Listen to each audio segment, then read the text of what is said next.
इस विस्तृत चर्चा में स्वागत है। आज जिस विषय के पन्नों को हम पलटने वाले हैं ना, वो सिर्फ मोटी मोटी फाइलों और अदालतों तक सीमित नहीं है, बल्कि समाज के हर घर, हर परिवार की कहानी है। बिल्कुल, हर दूसरे घर की कहानी है ये वो। हाँ, तो विषय है संयुक्त संपत्ति का बंटवारा, या जिसे हम कानूनी भाषा में जॉइंट प्रॉपर्टी पार्टीशन कहते हैं। आज इस चर्चा का मिशन बहुत ही स्पष्ट है। हमारे पास कानूनी दस्तावेजों, हालिया ऐतिहासिक फैसलों और सर्वोच्च न्यायालय के उन महत्वपूर्ण दिशा निर्देशों का एक पूरा पुलिंदा है, जिन्होंने मतलब संपत्ति के अधिकारों की पूरी तस्वीर ही बदल कर रख दी है। और इन स्रोतों को खंगालकर हम आज उन मिथकों को तोड़ेंगे जो पीढ़ियों से चले आ रहे हैं। एकदम सही कहा आपने। सुनने वालों के लिए ये समझना बहुत जरूरी है कि ये चर्चा सिर्फ जमीन पर एक लकीर खींचने या नगर निगम में नाम बदलवाने के बारे में नहीं है। परिवारों में बैंक खातों, पुश्तैनी मकानों और जमीनों को लेकर जो आम धारणाएं हैं, वो अक्सर कानूनी हकीकत से कोसों दूर होती हैं। कोसों दूर। लोग अक्सर भावनाओं में बह जाते हैं। हाँ, और फिर भविष्य की पारिवारिक कड़वाहट या लंबी अदालती उलझनों में फंस जाते हैं। इससे बचने के लिए ये समझना जरूरी है कि अदालतें इन मामलों को किस चश्मे से देखती हैं। चलिए इसे खोल कर देखते हैं और समझते हैं कि भावनाओं से परे कानून की नज़र में संपत्ति के बंटवारे का असली गणित क्या है। देखिए, संपत्ति एक ऐसा मुद्दा है जहां अक्सर रिश्तों की भावनाएं और पीढ़ियों का इतिहास हावी हो जाता है। लेकिन जब मामला अदालत की दहलीज पर पहुंचता है ना, तो वहां सिर्फ तथ्य, दस्तावेज और स्थापित प्रक्रियाएं ही बोलती हैं। मतलब अदालत भावनाओं से नहीं चलती। बिल्कुल नहीं। जब बात संयुक्त संपत्ति की होती है तो लोगों का ध्यान सीधे पुश्तैनी जमीन या किसी पुराने मकान पर जाता है। लेकिन जमीनी हकीकत यह है कि विवादों की शुरुआत अक्सर सबसे तरल संपत्ति से होती है। मेरा मतलब है बैंक खातों से। रोजमर्रा के लेन देन वाले जॉइंट अकाउंट्स, जिन्हें परिवार के सदस्य एक साथ इस्तेमाल करते हैं, वे गलतफहमियों का सबसे बड़ा केंद्र है। इस बात से शायद ही कोई असहमत हो। बैंक खातों के मामले में समाज में एक बहुत ही पक्की धारणा बन चुकी है। अक्सर ये माना जाता है कि अगर कोई जॉइंट बैंक खाता है और उसमें वो जो विकल्प होता है ना, आइदर और सर्वाइवर का। हाँ, आइदर और सर्वाइवर क्लॉज। हाँ, तो अगर वो विकल्प चुना गया है तो किसी एक खाताधारक के निधन के बाद जो व्यक्ति बच जाता है, यानी सर्वाइवर, वही उस खाते में पड़े सारे पैसों का इकलौता और पूर्ण मालिक बन जाता है। आम बोलचाल में लोग यही मानते हैं कि बैंक ने सर्वाइवर को पैसे दे दिए, मतलब अब वो पैसा उसका हो गया और बाकी वारिसों का पत्ता कट गया। और यही वो बिंदु है जहां सबसे बड़ी कानूनी चूक होती है। ये एक बहुत बड़ा मिथक है। बैंक की कार्यप्रणाली और देश के उत्तराधिकार कानून पूरी तरह से अलग अलग पटरियों पर चलते हैं। आइदर और सर्वाइवर क्लॉज सिर्फ बैंक की सुविधा के लिए है। सिर्फ बैंक की सुविधा के लिए? बिल्कुल। इसका सीधा सा मतलब यह है कि बैंक बचे हुए व्यक्ति को खाते से पैसे निकालने की अनुमति दे रहा है, ताकि खाता फ्रीज ना हो और रोजमर्रा के काम ना रुकें। पैसे सर्वाइवर को सौंपकर बैंक अपनी जिम्मेदारी से मुक्त हो जाता है। इसे कानूनी भाषा में वैध डिस्चार्ज मिलना कहते हैं। लेकिन इसका यह मतलब कतई नहीं है कि वो सर्वाइवर उन पैसों का कानूनी मालिक बन गया है। रुको, इसका मतलब ये हुआ कि बैंक के लिए वो सर्वाइवर सिर्फ एक एटीएम मशीन से पैसे निकालने वाला व्यक्ति है। बैंक बस अपना पल्ला झाड़ रहा है, लेकिन पैसों का असली मालिकाना हक अभी भी विवाद के घेरे में है। बिल्कुल सटीक बात कही आपने। सर्वाइवर एक तरह से उन पैसों का ट्रस्टी या रखवाला बन जाता है। वो पैसा असल में मृतक के सभी कानूनी वारिसों का होता है। दिल्ली हाईकोर्ट का एक बहुत ही महत्वपूर्ण फैसला है प्रभा कौल वनाम चंद्र कौल मुथु का। इस मामले में अदालत ने बिल्कुल यही बात रेखांकित की थी। तो सर्वाइवर पैसे निकाल सकता है, लेकिन वो पाई के लिए बाकी कानूनी वारिसों को जवाबदेह रहता है। जब तक ये साबित न हो जाए कि मृतक की स्पष्ट वसीयत या मंशा सिर्फ उसी व्यक्ति को सारा पैसा देने की थी, तब तक बाकी वारिस उस सर्वाइवर से अपना हिस्सा मांग सकते हैं। बाप रे, ये जानकारी तो बहुत से घरों में हलचल मचा सकती है। और इसी से जुड़ा सर्वोच्च न्यायालय का एक और बहुत दिलचस्प मामला हमारे स्रोतों में है, अनुमति बनाम पंजाब नेशनल बैंक। इस मामले की कहानी कानून की इसी बारीकी को और भी गहरे स्तर पर जाकर समझाती है। हाँ, वो फिक्स्ड डिपॉजिट वाला मामला। सही कहा। इसमें एक पति ने जॉइंट फिक्स्ड डिपॉजिट को बैंक के पास गिरवी रख दिया ताकि उसे एक लोन मिल सके। पत्नी, जो दूसरी खाताधारक थी, उसे इस बात की कोई भनक तक नहीं थी। जब लोन नहीं चुकाया गया तो बैंक ने उस जॉइंट एफडी के पैसों का इस्तेमाल कर लिया, ये सोचकर कि खाते में आइदर और सर्वाइवर का नियम लागू है। या सबसे रोचक बात यह है कि सुप्रीम कोर्ट ने इस मामले में बैंक के इस कदम को पूरी तरह से गलत ठहराया। सर्वोच्च न्यायालय ने स्पष्ट किया कि जब तक दोनों खाताधारक जीवित हैं, तब तक किसी एक व्यक्ति को यह अधिकार नहीं है कि वह दूसरे की सहमति के बिना उन संयुक्त फंड्स को गिरवी रख दे या बैंक को उन पैसों को जब्त करने का अधिकार दे दे। मतलब बैंक अपनी मर्जी से पैसे नहीं काट सकता? बिल्कुल नहीं। रिजर्व बैंक की गाइडलाइंस सिर्फ पैसे निकालने की सुविधा देती हैं। वे किसी एक व्यक्ति को दूसरे की संपत्ति हड़पने का कानूनी हथियार नहीं देती। उत्तराधिकार कानून और मालिकाना हक के नियम हमेशा बैंकिंग प्रक्रियाओं से ऊपर होते हैं। चलिए, बैंक के पैसों का गणित तो समझ आ गया, लेकिन अक्सर असली महाभारत तो तब शुरू होती है जब बात उस पुश्तैनी जमीन, दुकान या मकान की आती है जहां कई पीढ़ियां एक साथ रही हों। अरे हाँ, वहां तो स्थिति और भी जटिल हो जाती है। भारत में ये बहुत आम है कि दादा की संपत्ति थी, फिर पिता ने उसे संभाला और अब पोते उस पर काबिज हैं। लेकिन कागजों पर कभी कोई औपचारिक बंटवारा हुआ ही नहीं। जब कई पीढ़ियों से बंटवारा लंबित हो तो अदालतें इस उलझे हुए धागे को कैसे सुलझाती हैं? देखिए, जब पीढ़ियों तक संपत्ति का बंटवारा नहीं होता तो कानूनी प्रक्रिया को एक बहुत ही सख्त और क्रमबद्ध तरीके से आगे बढ़ना पड़ता है। कोई भी व्यक्ति सीधे उठकर अपने हिस्से का दावा नहीं कर सकता। इसके लिए सबसे पहली और बुनियादी शर्त है वंशावली या फैमिली ट्री का तैयार होना। फैमिली ट्री होना वो जरूरी है ही, वरना पता कैसे चलेगा कि कौन किसका वारिस है? एकदम। इसके बिना अदालत ये तय ही नहीं कर सकती कि किस पीढ़ी में कितने हिस्सेदार थे। साथ ही वारिसाना सर्टिफिकेट या सक्सेशन सर्टिफिकेट की आवश्यकता होती है। बंटवारा हमेशा पीढ़ी दर पीढ़ी नीचे आता है। पहले सबसे पुरानी पीढ़ी की संपत्ति का उनके वारिसों के बीच काल्पनिक विभाजन माना जाएगा, फिर उसके अगले स्तर पर, और इस तरह वो वर्तमान पीढ़ी तक पहुंचता है। लेकिन समाज में एक और दिलचस्प धारणा है। लोग मानते हैं कि अगर 4 भाई एक ही घर में रह रहे हैं, एक ही रसोई में खाना बन रहा है, तो वो घर अपने आप जॉइंट हिंदू फैमिली प्रॉपर्टी बन गया। ये एक और बड़ा मिथक है जिसे हाल ही के अदालती फैसलों ने तोड़ा है। 2025 का एक बहुत ही अहम फैसला है अंगाड़ी चंद्रना बनाम शंकर। इस मामले में अदालत ने स्पष्ट किया कि सिर्फ परिवार के साथ रहने या एक छत के नीचे जीवन बिताने से कोई भी संपत्ति कानूनी तौर पर संयुक्त नहीं मान ली जाती। अच्छा, तो इसका कोई पूर्वानुमान नहीं होता? जी नहीं। जो व्यक्ति अदालत में ये दावा कर रहा है कि यह संपत्ति संयुक्त है, ये उसी की जिम्मेदारी है कि वो इसे पुख्ता दस्तावेजों के साथ साबित करे। और सबसे अहम बात, एक बार जब संपत्ति का कानूनी बंटवारा हो जाता है और हर वारिस को अपना हिस्सा मिल जाता है, तो वो हिस्सा उसकी स्व अर्जित या सेल्फ अक्वायर्ड संपत्ति बन जाता है। मतलब फिर वो पैतृक नहीं रहती? बिल्कुल। फिर उसके बच्चों का उस हिस्से पर जन्म सिद्ध अधिकार नहीं रहता। वो व्यक्ति उस संपत्ति का पूर्ण मालिक होता है। ठीक है, अगर एक बार बंटवारा हो गया तो वो स्वार्जित हो गई। लेकिन क्या होगा अगर दादाजी की एक पुरानी पुश्तैनी दुकान है, उस दुकान से सालों तक किराया आता रहा और उस किराए के पैसे जमा करके पिताजी ने शहर में एक शानदार नया फ्लैट खरीद लिया, वो भी सिर्फ अपने नाम पर, तो क्या बाकी परिवार के सदस्य उस नए फ्लैट में हिस्सा मांग सकते हैं? ये बहुत ही बेहतरीन सवाल है। यही वो जगह है जहां पैतृक मूल या जिसे अंग्रेजी में एंसेस्ट्रल न्यूक्लियस करते हैं, उसका सिद्धांत लागू होता है। DS लक्ष्मैया का 2003 का मामला और हालिया 2026 का दुराई राज बनाम दुराईसामी का मुकदमा इसी सिद्धांत पर आधारित हैं। तो कानून क्या कहता है इस स्थिति में? कानून ये कहता है कि अगर किसी नई संपत्ति को खरीदने के लिए धन का स्रोत कोई पुरानी पैतृक संपत्ति है, जैसे आपकी बताई हुई पुश्तैनी दुकान का किराया, तो वो नई संपत्ति भी पूरी तरह से संयुक्त ही मानी जाएगी, भले ही कागज पर नाम सिर्फ पिताजी का हो। कागज पर नाम किसका है ये मायने नहीं रखता। जब तक कि वो व्यक्ति अदालत में ये साबित न कर दे कि उसने वो नया फ्लैट अपनी खुद की अलग नौकरी या व्यापार की कमाई से खरीदा है, तब तक उस पर पूरे परिवार का हक बना रहेगा। यानी पैतृक जड़ से निकले हुए हर फल पर परिवार का अधिकार होगा। इसी संदर्भ में परिवार के मुखिया यानी कर्ता के अधिकारों को लेकर 2025 का एक नया फैसला भी बहुत मायने रखता है।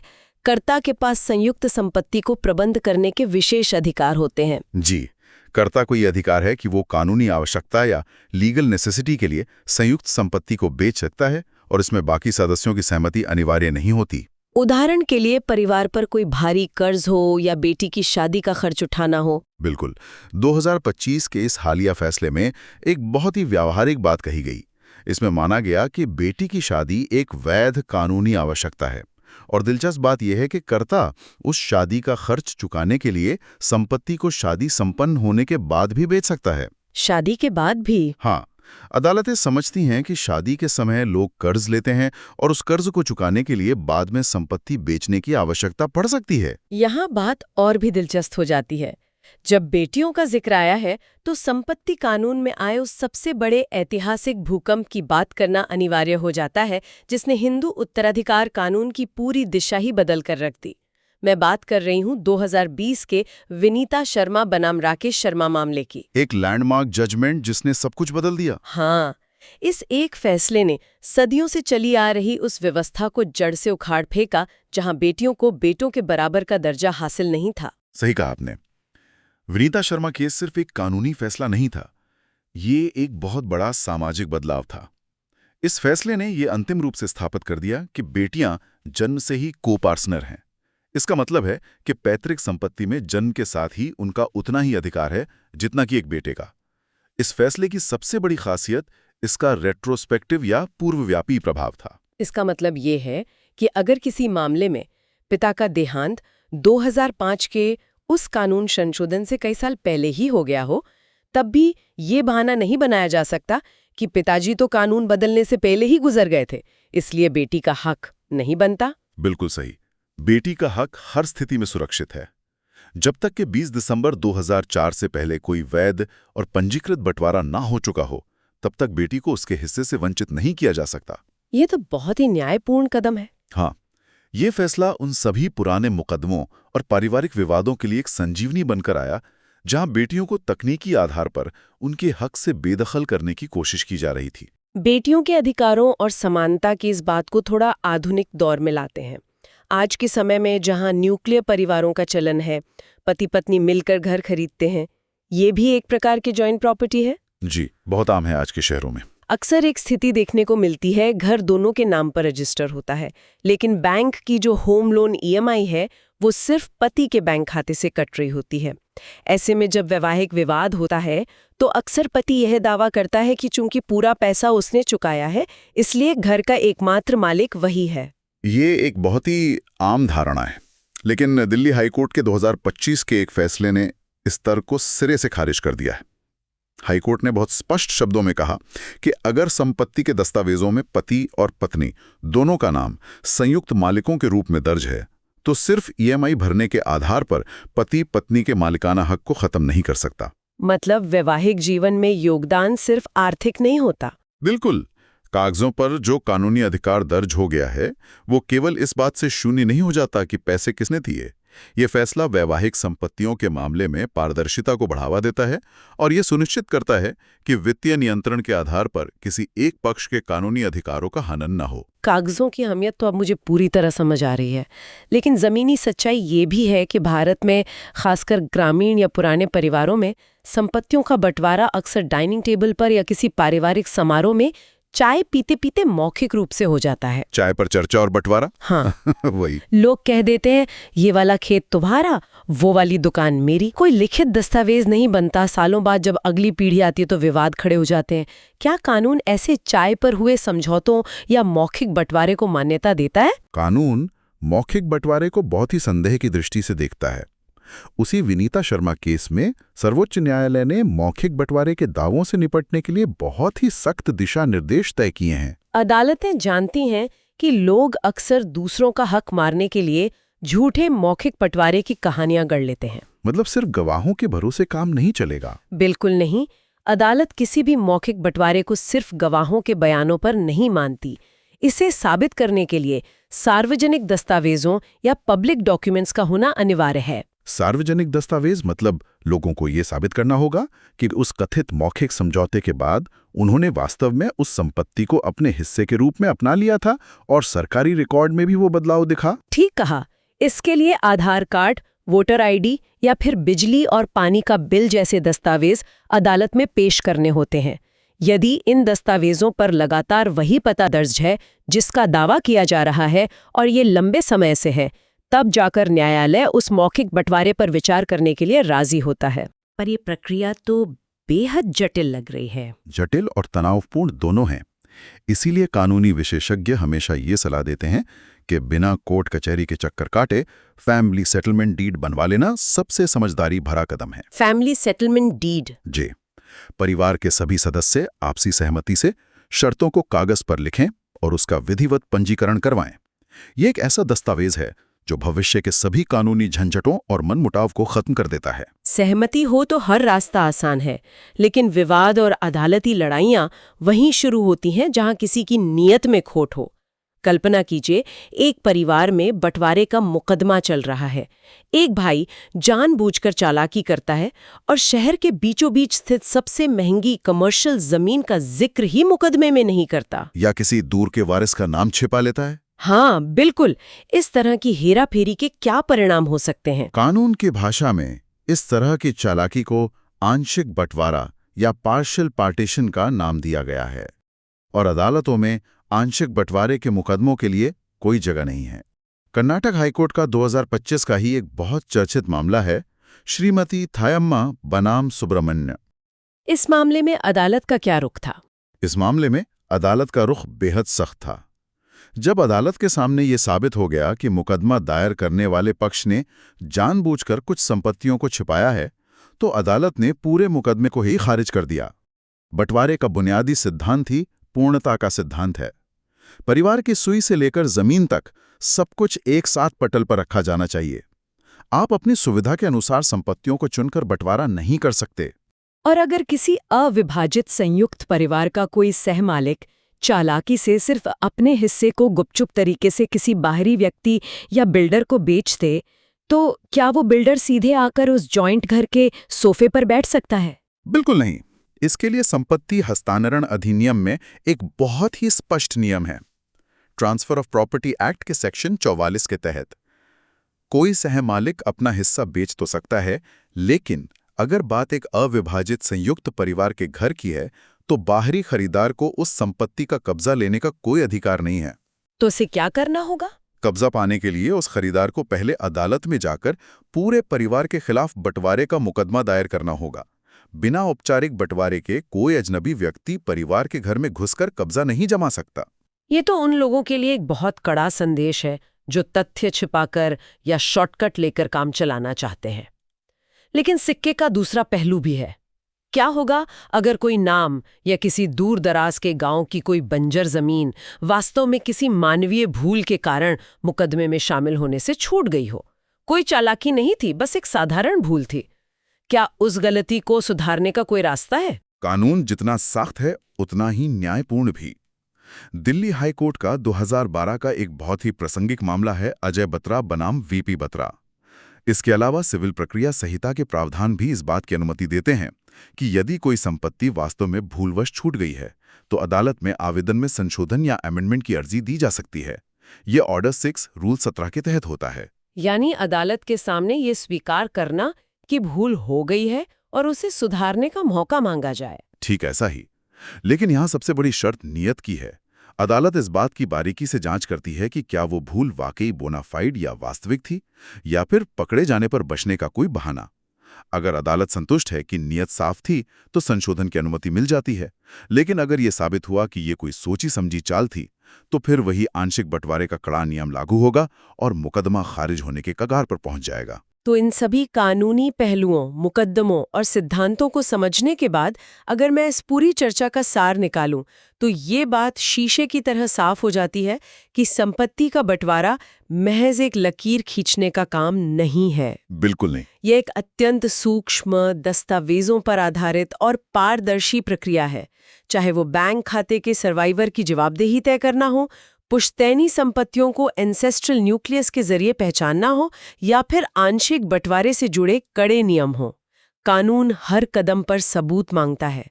स्पष्ट दस्तावेज और फैमिली सेटलमेंट डीड जैसे आपसी सहमति वाले रास्ते हमेशा एक लंबी, खर्चीली और थका देने वाली अदालती लड़ाई से लाख दर्जे बेहतर होते हैं। और अगर हम इन सभी हालिया फैसलों को एक व्यापक सामाजिक दृष्टिकोण से देखें, तो एक बहुत ही सकारात्मक तस्वीर उभरती है। कानून का मूल उद्देश्य निष्पक्षता स्थापित करना और कमजोर पक्ष की रक्षा करना है। चाहे वो विनीता शर्मा केस के जरिए बेटियों को उनका जन्मसिद्ध अधिकार दिलाना हो, या दिल्ली हाईकोर्ट के फैसले के जरिए वैवाहिक संपत्ति में पत्नी के अधिकारों की रक्षा करना हो। मतलब अदालतें न्याय सुनिश्चित कर रही हैं। जी, अदालती व्यवस्था ये सुनिश्चित करने की दिशा में काम कर रही है कि तकनीकी खामियों या आर्थिक वर्चस्व की आड़ में किसी का वाजिब हक ना मारा जाए। समाज का स्वरूप तेजी से बदल रहा है और इसके साथ ही कानून भी खुद को ढाल रहा है। लेकिन इस पूरी विस्तृत चर्चा के बाद मेरे मन में एक बहुत ही गहरा और विचारणीय सवाल सामने आता है। कौन सा सवाल? जिन कानूनी सिद्धांतों पर हमने बात की, वे बताते हैं कि बंटवारे के बाद मिली हर संयुक्त संपत्ति एक स्व-अर्जित संपत्ति बन जाती है। आज के इस आधुनिक और तेज रफ्तार दौर में, जहां लोग बड़े संयुक्त परिवारों से अलग होकर छोटे परिवारों में सिमट रहे हैं, संपत्तियों का बंटवारा पहले की पीढ़ियों के मुकाबले कहीं अधिक तेजी से हो रहा है। हर कोई जल्द से जल्द अपना हिस्सा अपने नाम करवाना चाहता है। ये तो सच है। आजकल सब कुछ बहुत तेजी से बदल रहा है। तो क्या भविष्य में संयुक्त हिंदू परिवार या जॉइंट हिंदू फैमिली प्रॉपर्टी का ये जो पूरा विशाल और जटिल कानूनी ढांचा है, वो महज इतिहास के पन्नों और कानून की किताबों तक ही सीमित रह जाएगा? सुनने वालों के लिए ये सोचने वाली बात है कि क्या आने वाले समय में परिवार संपत्ति को इस संयुक्त नजरिए से देखना पूरी तरह छोड़ देंगे और हर चीज को सिर्फ और सिर्फ व्यक्तिगत मिल्कियत के रूप में ही देखा जाने लगेगा? ये एक ऐसा विचार है जो भविष्य के पारिवारिक और सामाजिक ताने-बाने पर एक बड़ा सवालिया निशान लगाता है। इस कानूनी और सामाजिक सफर में हमारे साथ जुड़ने के लिए बहुत बहुत धन्यवाद। मिलते हैं अगली विस्तृत चर्चा में।